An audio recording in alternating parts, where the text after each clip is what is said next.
శతాబ్దాల నాటి గొప్ప చరిత్రకు మౌన సాక్ష్యం, బహుమనీ సుల్తానుల వైభవానికి నిదర్శనం, శత్రువులకు కూడా లొంగని అద్భుతమైన నిర్మాణ శైలి. చూడడానికే రెండు కళ్ళు సరిపోవంటే నమ్మండి. అద్భుతమైన కట్టడాలు, పచ్చిక బయళ్ళు, నీటి కొలనులతో ఎంతో అందంగా ఉండే అద్భుతమైన కోట. ఈ కోట ఎక్కడో మీకు తెలుసా?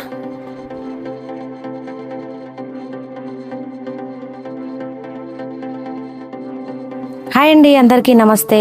Welcome back to my channel Yadadri family Vihari. Karnataka రాష్ట్రంలోని బీదర్లో ఎంతో విశాలమైన కోట ఒకటి ఉందండి. ఇప్పుడైతే మేము ఆ కోట దగ్గరకైతే వెళ్తున్నాము.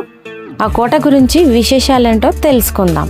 మనం ఈ వీడియోలో ఆ కోట వెనుక ఉన్న ఆసక్తికరమైన కథలు, అద్భుతమైన మహల్స్, ఇప్పటికీ నిలిచి ఉన్న విచిత్రమైన నీటి వ్యవస్థ గురించి పూర్తి వివరంగా తెలుసుకుందాం.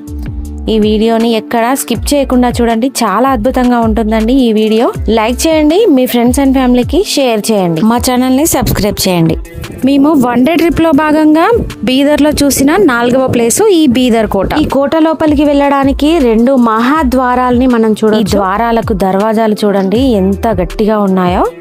అప్పటి కాలంలో ఏనుగులు సైతం నెట్టినా కూడా కొంచెం కూడా కదలకుండా అంత పకడ్బందీగా నిర్మించడం జరిగిందండి. చాలా అద్భుతంగా ఉన్నాయి. ఇప్పటికీ చెక్కు చెదరకుండా ఉన్నాయంటే అప్పటి నిర్మాణ శైలిని మనం ఇక్కడ చూడవచ్చు. ఈ దర్వాజాకి షేర్జా దర్వాజా అని పేరు పెట్టడం జరిగిందండి. ఈ దర్వాజా లోపల సైనికులు ఉండడానికి చిన్న చిన్న గదులతో నిర్మాణం చేశారు.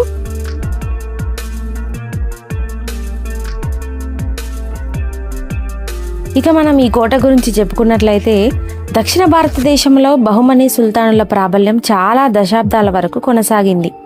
వీరు మొదట్లో గుల్బర్గా రాజధానిగా పాలించారు. క్రీస్తు శకం 1427లో సుల్తాన్ అహ్మద్ షా వలి రాజధానిని బీదర్కు మార్చాడట. చూడండి, ఇక్కడ మనం కోట చుట్టూ ఒక నీటి కందకాన్ని అయితే మనం చూడవచ్చు. 30 అడుగుల నీటి కందకం అండి. శత్రు సైన్యాల నుంచి రక్షణ కోసం ఇలా కందకాలు నిర్మించేవారంట. ఇంకా ఈ కందకాలలో మొసళ్లను కూడా విడిచేవారంట. కోట గోడ ఎంత పెద్దగా ఉందో చూడొచ్చు. దీనిని ఎర్రని ఇసుక రాళ్లతో నిర్మించారు. సూర్యకిరణాలు పడగానే ఆ రాళ్ళన్నీ మెరిసిపోతూ కోటంతా చాలా అందంగా మెరుస్తూ ఉంటుంది. బీదర్ ఒక చారిత్రాత్మక పురాతన నగరంగా పేరొందింది. శాతవాహనులు, చాళుక్యులు, రాష్ట్రకూటులు, కాకతీయులు కూడా ఈ బీదర్ను పాలించారంట. ఇంత పెద్ద కోటనైతే నేను ఎప్పుడు చూడలేదండి. చాలా అద్భుతంగా ఉంది. ఎక్కడ చూసినా కూడా కోట నిర్మాణాలే ఉన్నాయి. ఈ బీదర్ కోటలోని నీటి నిర్వహణ వ్యవస్థ మధ్యయుగ భారతదేశపు అద్భుతమైన ఇంజనీరింగ్ నైపుణ్యానికి ఒక గొప్ప ఉదాహరణ. సుల్తానుల కాలంలో, ముఖ్యంగా బహుమనీ మరియు బరీద్ షాహీల కాలంలో ఈ నీటి సరఫరా వ్యవస్థ ఎంతో సమర్థవంతంగా రూపొందించారు. ఈ కోటలో మొత్తం 7 భారీ ద్వారాలు మనకు కనిపిస్తాయండి. విశాలమైన మార్గం, ఎదురుగా పెద్ద భారీ ద్వారం, పెద్ద దర్వాజాలు. దానిలో నుండి వెళ్తుంటే మాత్రం చాలా అద్భుతంగా అనిపిస్తుంది. లోపలికి వెళ్తుంటే ఈ నిర్మాణాలు చూడడానికైతే కన్నులకు చాలా అద్భుతంగా అనిపిస్తాయి.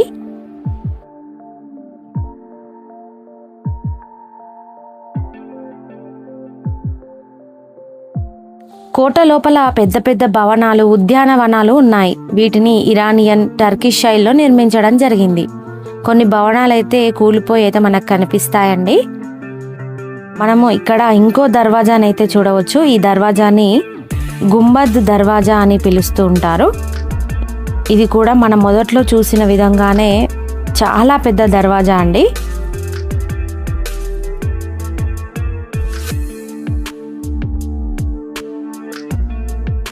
ఈ కోటలో మొదటి చూడాల్సింది రంగీన్ మహల్ కనిపిస్తుందండి.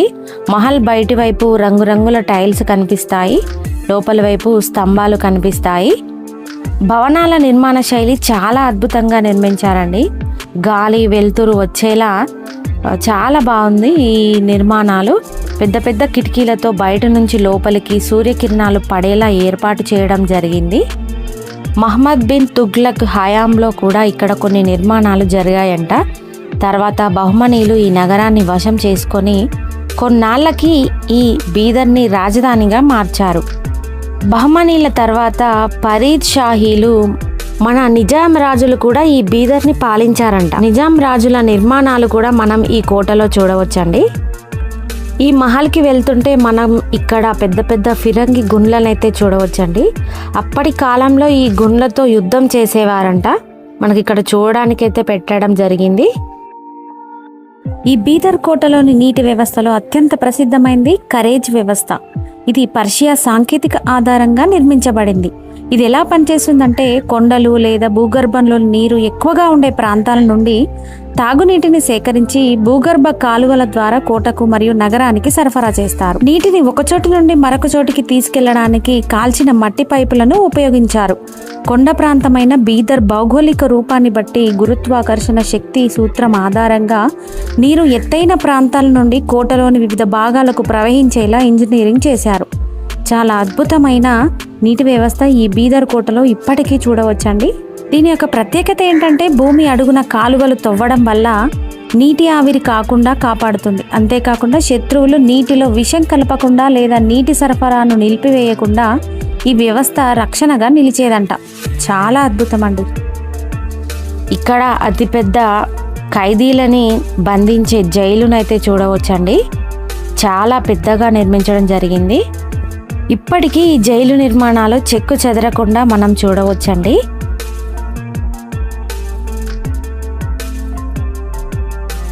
ఈ పెద్ద పెద్ద భవనాల ఎదుట ఎక్కడ చూసినా ఉద్యానవనాలు. బహుమనీల తర్వాత బీదర్పై కొన్ని ఏళ్ళు మొఘలాయుల పెత్తనం కూడా జరిగింది. ఆ కాలంలోనే ఇక్కడ రకరకాల ఉద్యానవనాలు నిర్మించారంట. చాలా అద్భుతంగా ఉన్నాయండి ఈ ఉద్యానవనాలు.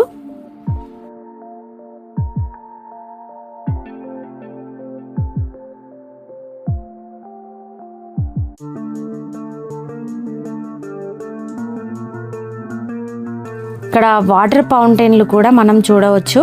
అప్పటి కాలంలోనే ఇంత అద్భుతమైన టెక్నాలజీతో నిర్మించారంటే ఆ ఇంజనీరింగ్ ప్రతిభకైతే మనం హ్యాట్స్ ఆఫ్ చెప్పాల్సిందే.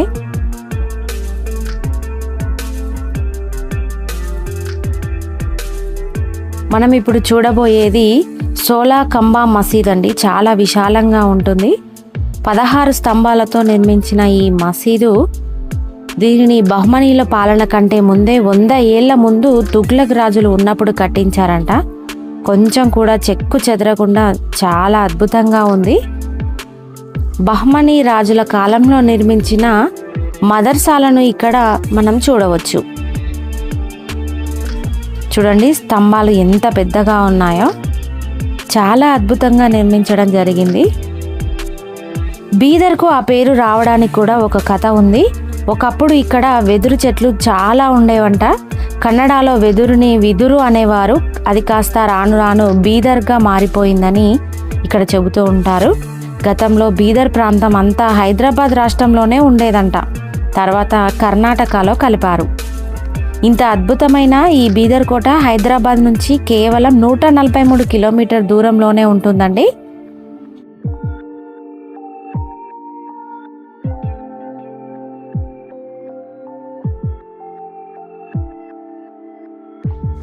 ఈ కోట వెనుక ఇంకో పాత కోటనైతే మనం చూడవచ్చండి. అది పూర్తిగా శిథిలమైపోయింది.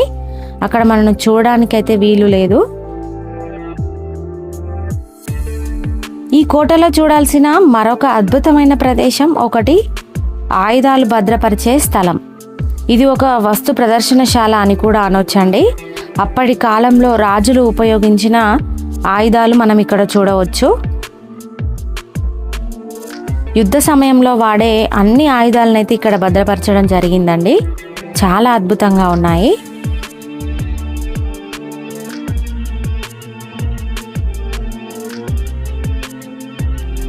అప్పటి కాలంలో ఉపయోగించిన కత్తులు, అలాగే గన్నులు, చాలా రకాల వస్తువులనైతే మనం చూడవచ్చు.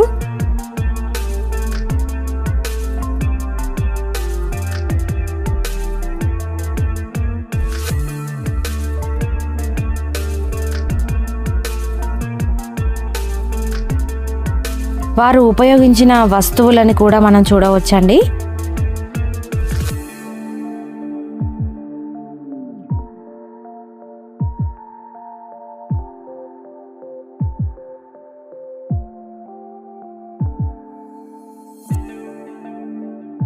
ఇక్కడ మనం ఫిరంగి రాళ్ళని చూడవచ్చండి. పెద్ద పెద్ద తుపాకీలు వారు ఉపయోగించేవారు, వాటిని మనం ఇక్కడ చూడవచ్చు.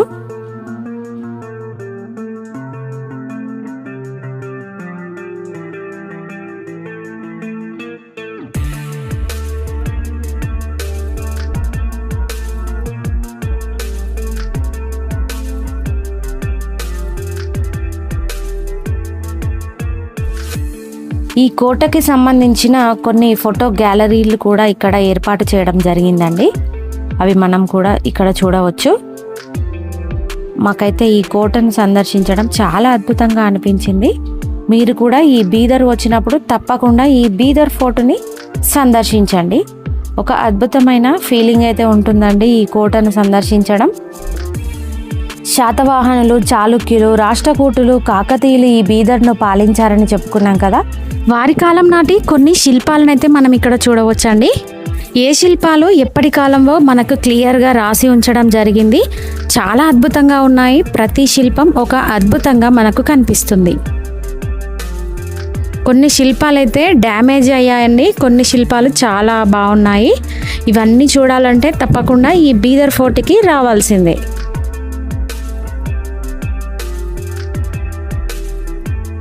మరి ఇంకెందుకండి ఆలస్యం, వన్ డే ట్రిప్లో భాగంగా తప్పకుండా ఈ బీదర్లో చూడాల్సిన ప్రదేశాలలో ఈ బీదర్ ఫోర్ట్ని కూడా తప్పకుండా చూడండి.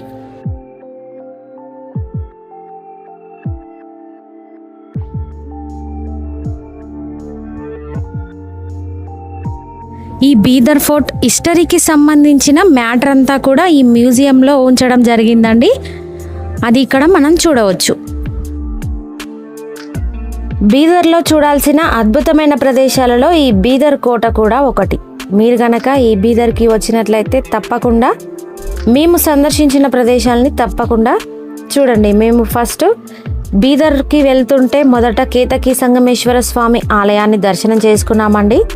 తర్వాత రేజింతల్ సిద్ధి వినాయక స్వామి ఆలయాన్ని, అలాగే బీదర్ జలనరసింహస్వామి ఆలయాన్ని దర్శనం చేసుకొని అక్కడి నుండి ఈ బీదర్ ఫోర్ట్కి అయితే వచ్చామండి. ఇవన్నీ ప్రదేశాలు కేవలం మేము వన్ డే ట్రిప్లోనే చూసామండి. మరిన్ని ఆధ్యాత్మిక విశేషాల కోసం మా ఛానల్ని ఇప్పుడే సబ్స్క్రైబ్ చేయండి, లైక్ చేయండి, మీ ఫ్రెండ్స్ అండ్ ఫ్యామిలీకి షేర్ చేయండి.